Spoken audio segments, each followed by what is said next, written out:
जब मैं नई कक्षा में गया तो मेरी कक्षा में एक लड़की का आ गई।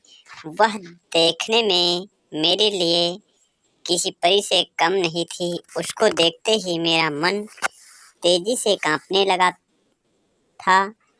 अब मुझे ज़्यादा पढ़ाई भी करना था क्योंकि वह लड़की पढ़ने में काफ़ी तेज थी। इसके लिए मैं काफ़ी मेहनत के साथ पढ़ना चाहता था, लेकिन मुझे ना जाने क्या हो गया था। मुझे कुछ समझ में ही नहीं आ रहा था। सारा दिन और सारी रात मैं उसके बारे में सोचा करता था।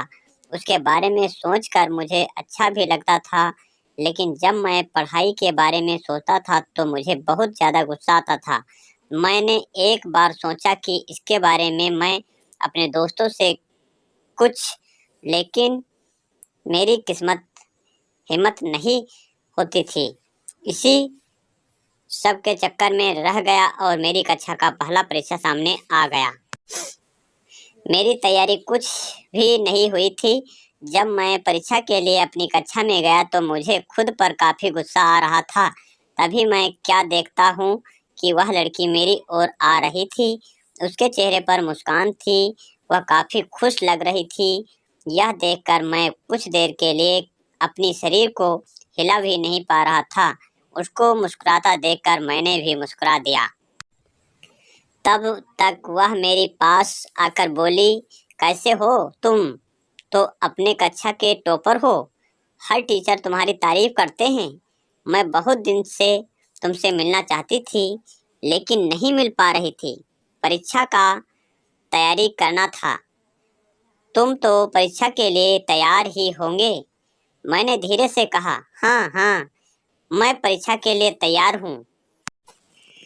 इस पर उस लड़की ने कहा, बहुत ही अच्छा। इसके बाद वह आगे अपनी सहेली के पास चली गई। मैं बस देखता रह गया।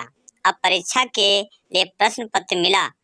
मुझे उस प्रश्न पत्र में कुछ भी समझ नहीं आ रहा था। बस मैं उस लड़की के बारे में सोच रहा था।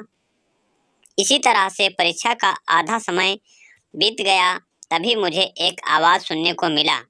वो आवाज़ मेरे पीछे से आ रही थी। जब मैं पीछे देखा तो वही लड़की। अब मैं जमीन पर नहीं बल्कि आसमान की सैर कर रहा था। उसने बड़ी ही धीरे से मेरा नाम लेकर कहा, पेपर नहीं देना है क्या? अभी तक तुमने कुछ भी नहीं लिखा है। इस पर मैं कुछ बोलने वाला ही था तो फिर से वह लड़की बोली, अगर पेपर में कोई सवाल समझ नहीं आ रहा है तो मुझ गवार की मदद ले सकते हो। इसके बाद मैंने अपने प्रश्न पत्र को हल करना शुरू कर दिया।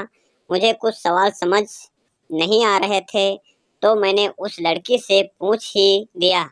उसने बड़ी ही समझदारी के साथ उस सवालों का हल बताया, जिससे किसी दूसरे को शक भी ना हो। इसके बाद मेरी कान में एक और आवाज़ आई। वह आवाज़ घंटी की थी। यह घंटी परीक्षा के समय का खत्म होने पर बज रही थी। हम दोनों ने अपने हल किए हुए पेपर को जमा किया और कक्षा से बाहर आ गए। हम दोनों काफ़ी बात करने लगे। इसके साथ ही इस समय में हमें लंच भी करना था। हम दोनों ने पहली बार अपनी लंच को बांट कर खाया। अब मैं सोच रहा था कि मैं सपना देख रहा हूँ या यह सब हकीकत है।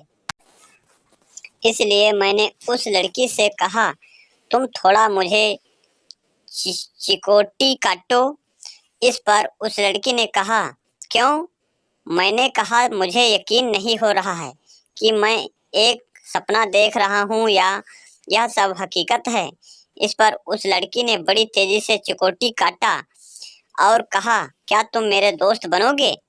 इस पर मैंने भी कह दिया, हाँ। अब हम एक दोस्त बन चुके थे। रोज हम काफ़ी बातें करते और काफ़ी समय एक साथ बिताते। हमारी परीक्षा भी खत्म हो गया और इस बार सबसे ज़्यादा परीक्षा में अंक मेरा ही था। इसका सब कारण वह लड़की ही थी तो दोस्तों इस तरह से मेरी स्कूल की प्रेम कहानी शुरू हुई थी। मैंने जब तक स्कूल में पढ़ा उसके साथ ही रहा और कभी कोई टीचर भी हमें बुरा नहीं कहते या यह नहीं कहते कि तुम दोनों साथ ना रहा करो। यह इसलिए क्योंकि हम पढ़ने में अच्छे थे और हम दोनों एक लिमिट इतना ही पास थे। अगर दोस्तों एक स्टोरी आपको अच्छी लगी हो तो इस स्टोरी को लाइक करें, शेयर करें और चैनल को सब्सक्राइब करके नोटिफिकेशन बेल को ज़रूर दबा दें, जिससे हमारी प्रत्येक स्टोरी आपको मिलती रहे। धन्यवाद।